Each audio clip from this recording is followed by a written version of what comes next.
Ladies and gentlemen, please welcome board member and Dinner of Tribute 2019 co-chair, Michelle Feinberg.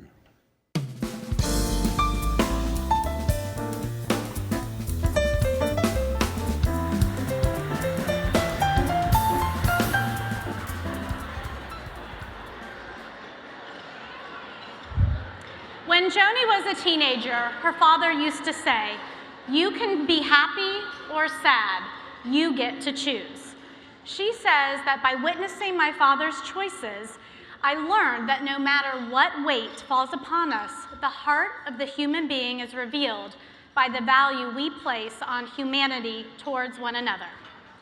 Good evening, everyone. My name is Michelle Feinberg.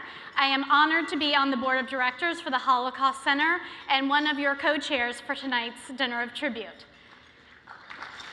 Thank you.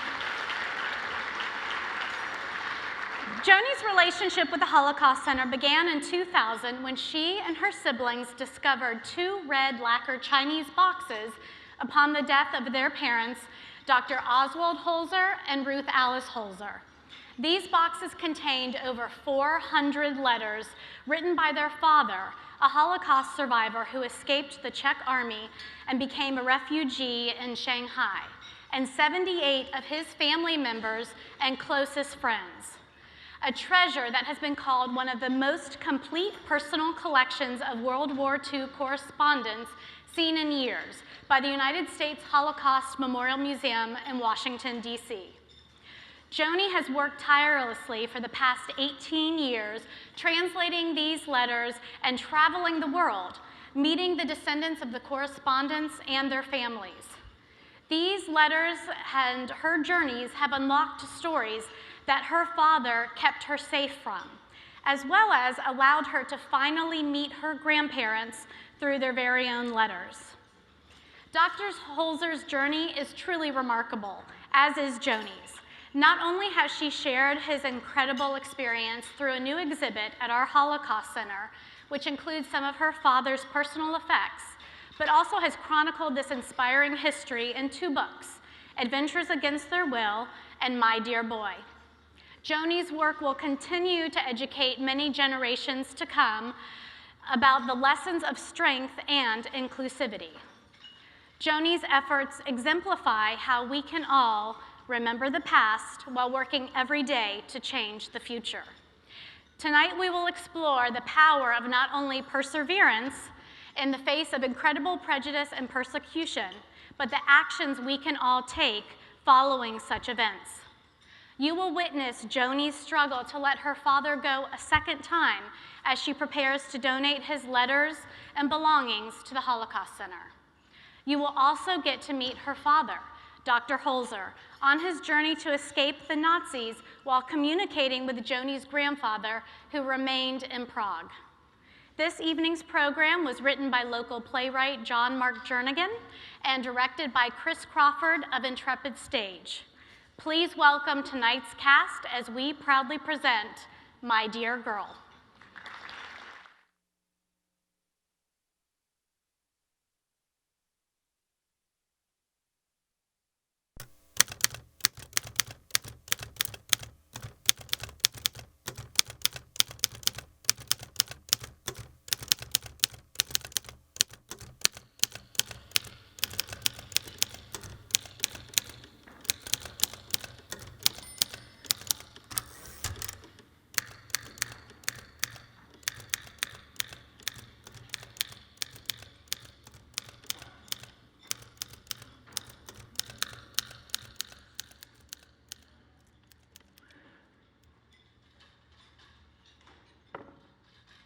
Words fail as I try to decide what to say.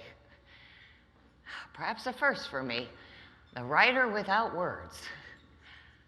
Appropriate words, at least. But who's to say what's appropriate, though? Because what can I say? You're gone. That's not true. You're not really gone at all. You're all around me, actually. Like you've never left and like you were never really here all at once. Of course you were here. I didn't mean to say it's just, I've learned so much about you, Dad, since you've left us. I know that you have left, I do, but now you're leaving. You know, I feel like I've gotten what anyone else would want, a little more time, a second chance to, I don't know, say what needs to be said, but that's just it. I haven't gotten to say anything. I've just listened, really, quietly getting to know a person I thought I knew, letting the world in on the story of a truly remarkable man, introducing himself to them as quickly as he's introduced himself to me. Quickly, unexpectedly. Strangers know just as much information about the man who raised me as I do, and I'm not blaming you. Well, no, not really. But I don't know what to say now to them, to you. Am I making any sense? I've thought about this day a whole lot over the last few months, as much as I didn't want to. Don't want to. The unrelenting awareness that today is coming, has come, is here. Just wouldn't let me go. Any more than the letters from your Chinese boxes. Your words, your life wouldn't let me rest until the story was told. And now it has been told. I've told your story, Daddy. Now what? Have you ever had the opportunity to feel small? So small you suddenly became instantly aware of all the significance of the world around you and your own wholly significant insignificance within it? Like your brain somehow stretches its breadth beyond the limitations of your skull, and you're granted the grace your soul yearns to understand about the life that surrounds our human bodies. It's silly. Silly. I know, Dad. I'm sure I sound just like all the intellectual artsy friends you couldn't stand to listen to me talk to about home. But I can't help it. Out here in the middle of the Suez Canal, running from the promise of nothing towards no promise of anything. I just feel small. And it's in the best kind of way. I can see right now, at this very moment, I simply do not matter. We don't matter. No one really does, do they? I mean, not on this infinite scope. But the trouble is no one ever has the opportunity to see that. Oh, I wish you were here with me. It's breathtaking. And I know you've seen exactly what I'm seeing now, on the way home from the World War. And here I am, leaving home on the brink of another one. But you've been here. Yeah, you've seen this. The endless horizon on every side. I feel like you would understand. I mean, you must. At one point in time, at least. Everyone else, I don't know how you can understand if you don't ever get away from home. Not just home, your house, but home. Country. Where there's no false belief that anything around you belongs to you.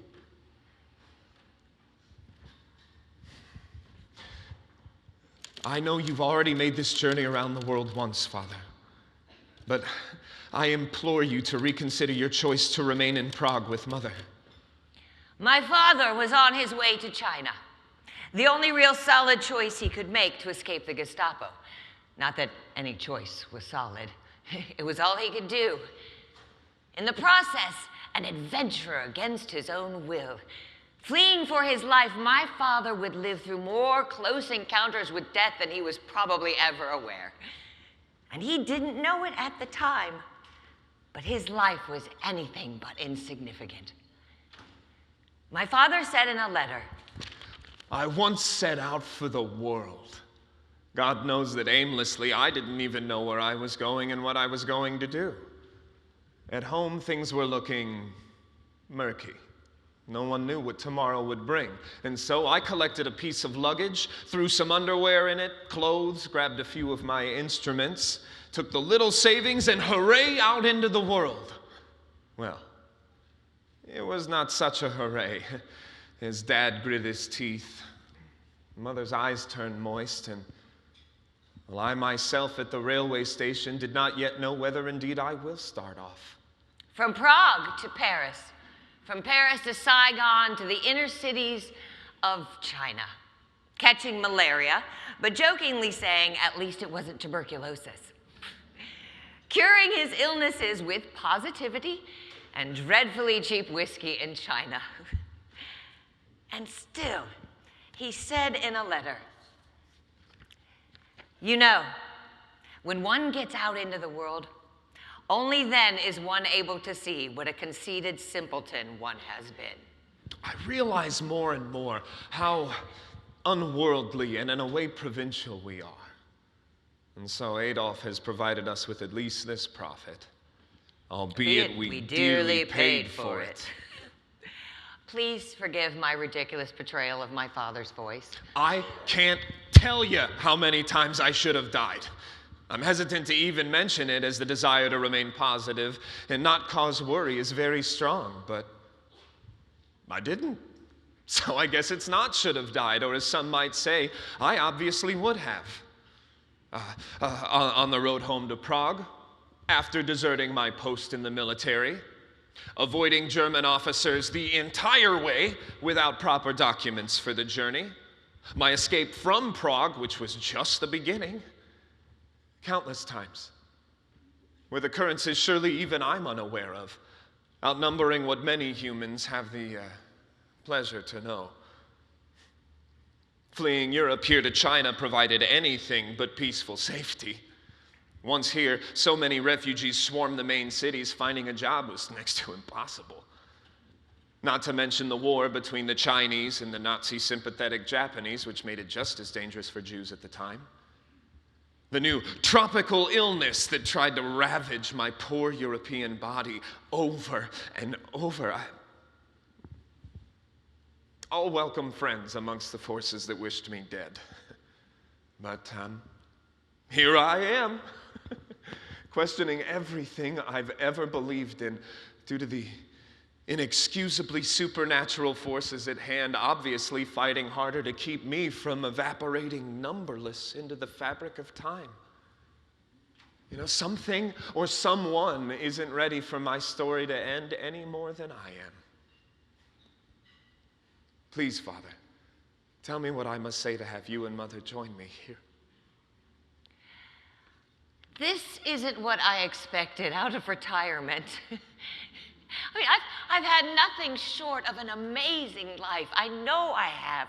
I've been granted the opportunity to work with and connect to a vast array of incredibly spectacular humans on projects most people can only dream of having. But this gift of memory, his legacy has been more meaningful to me than I could ever imagine. My children have all grown up, my grandchildren, his great-grandchildren. Because of him and what he left us, they know how to be good human beings on this earth. They understand the value of family, the priceless wisdom in going places, and discovering reasons to celebrate the diversity in our human experience. They've been given a call to action. We all have. But I don't know. Most people don't get such a gift from beyond. His gift to us all. I know he would be so happy to know his story was being told, is being told. He was a storyteller, and his stories will continue to inspire hope in our lives forever. I doubt I'll ever completely succumb to the idea that our lives are completely out of our hands, that fate is something we cannot control, or that it even truly exists. But alternatively, when love comes along, it's hard to argue that some things aren't just meant to be. In the midst of war and uncertainty, not knowing what would happen to my parents, extended family, and friends back in the lands I called home, in stepped Ruth. The secret to life is the power of hope, she'd say. And she brought just that into my life. From the moment I met her, I asked her to marry me 8 days later, and we were married that month. She is my light. I am forever humbled and grateful for the gift that is my wife. Of all the immeasurable gifts this life has graciously offered my undeserving self, she makes me question the prospect of this higher power. She so lovingly proclaims her servitude. You know, everyone spends so many years expecting to eventually meet someone wonderful and immediately fall in love, the way children's stories all glorify. But nothing about my Ruth could ever be expected or imagined by the world's greatest writers. For she transcends all the wonder of the stars and the moon and the cosmos from whence she came. When the time came for us both to flee China, it was with her unshakable courage and self-confidence that I learned to find my own. And the timing couldn't have been more perfect. Once in the States, work was easier to find, and the war was unrelenting everywhere but there. The U.S. was finally shaken awake the day the Japanese forces attacked U.S. soil at Pearl Harbor, and at last, the greatest country in the world decided to be great. My citizenship finally came through, granting me permission to use my own abilities to help in the fight I so desperately wanted to join. And at that very same time, communication with my father and mother ceased. I don't know why he didn't share more with me while he was still here. Not that I could possibly imagine the things he felt, had seen, or survived. He protected me far too well for that. But I could have listened. Would have done anything to be whatever I could to help. God, looking back now, knowing what I know, I would have done so much differently. Okay, not so much. But I sure as hell would hope I'd have the decency to complain far less than I'm sure I did. Not that he or my mother gave me anything to complain about. And how can anyone cast a shadow on the life we have here in the States? Comparatively speaking, I mean.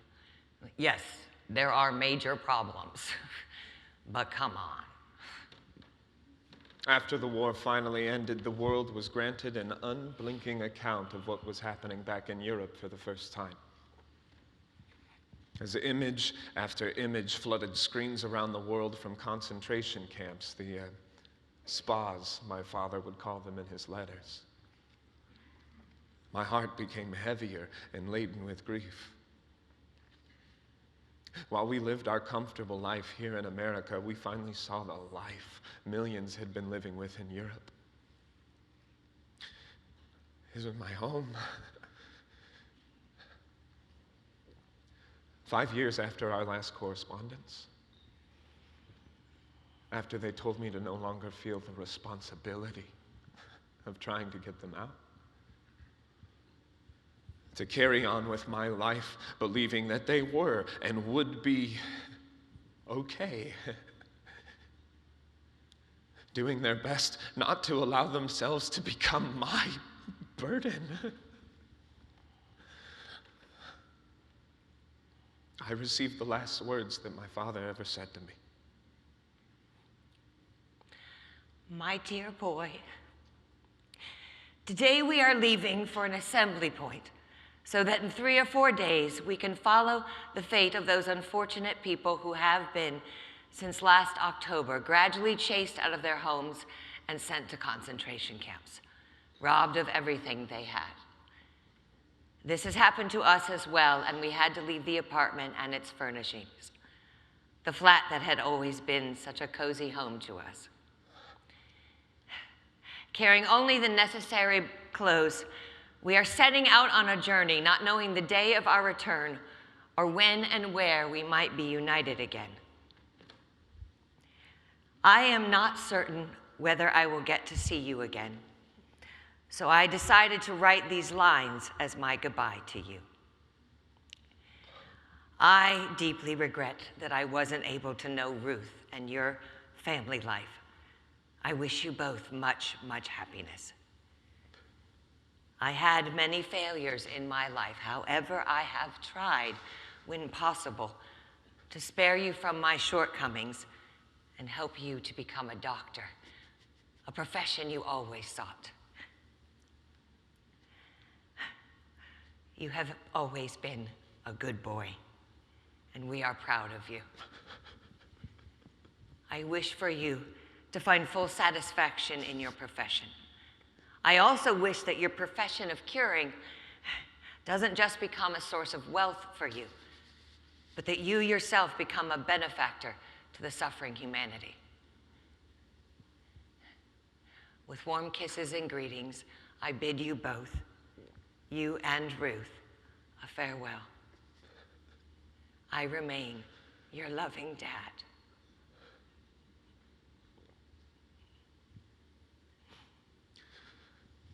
How is it that when a person dies, they are no longer anywhere? You could spend your life searching the stars, yet they simply are not.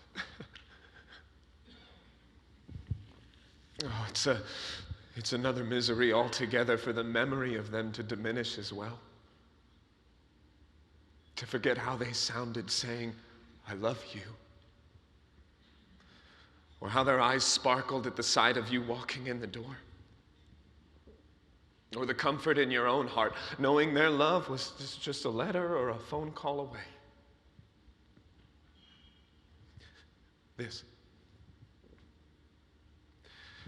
This is the misery my heart simply has no forces to defend against. Tomorrow they're taking you away from me. I know it's silly to say, but I don't think anyone will truly grasp the weight of giving you up. I have lived and breathed your life for 19 years since your death. And now I'm scared of what will happen when I can't simply lock myself away in my writing room and run my fingers across the fabric of your life, in the clothes that you wore, or the pictures you took, or the letters you wrote. I believe in my heart that this is the right decision. But what comes next? I've spent so much time trying to find you again, trying to understand you, to be you, knowing you're gone. And though my heart may be foolish, my mind is not. I know I have to say goodbye. But darling Father, that was hard enough the first time. My dear girl, your mother, who is with me now, always said, as a child, I was taught to respect and revere all the qualities that make a person a strong personality with character. And that to teach those qualities to our youth in our homes and our schools would go a long way in settling the problems that seem unsolvable now. I know how it feels to feel powerless, incapable, unable, small. But through all of it, I beg you, keep writing for those of us who no longer can. Keep imagining what we went through. Keep going out of yourself and into them. It will provide perspective. And not just for you, but for everyone else around you. And in doing so, you will give them permission. Permission to be what they believe they aren't allowed to be. The version of themselves we all have the ability to put forward, yet fear we are incapable of becoming. The version of ourselves that feels strong enough to take care of each other. To protect those who can't yet protect themselves. And in doing that, protect ourselves. Yourself. My darling daughter. For in the end, this is all I could ever have wanted for you.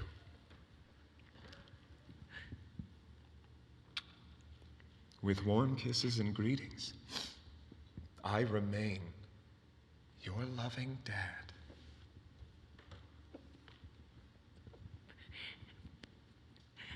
The secret to life is the power of hope.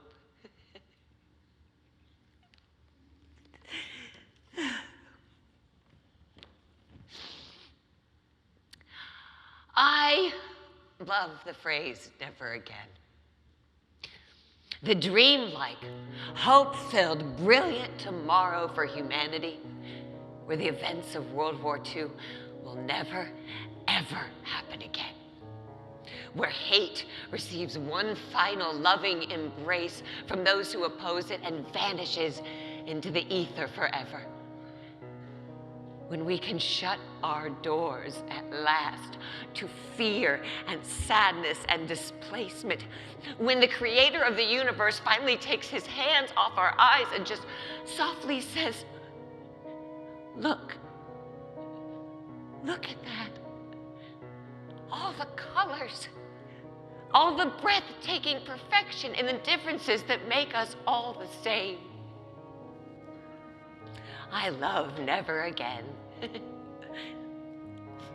But again has already happened.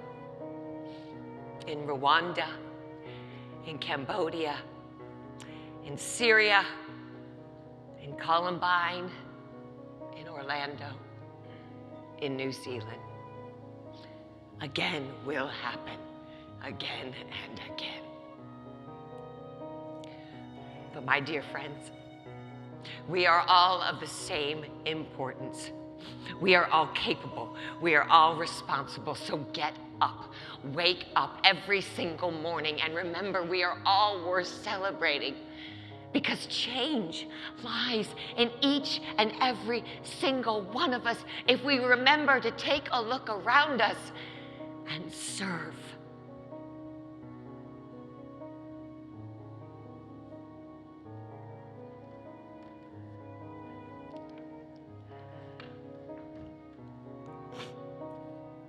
The secret to life is the power of hope. And it is in this forever endeavor that we will find hope. And in that hope, progress.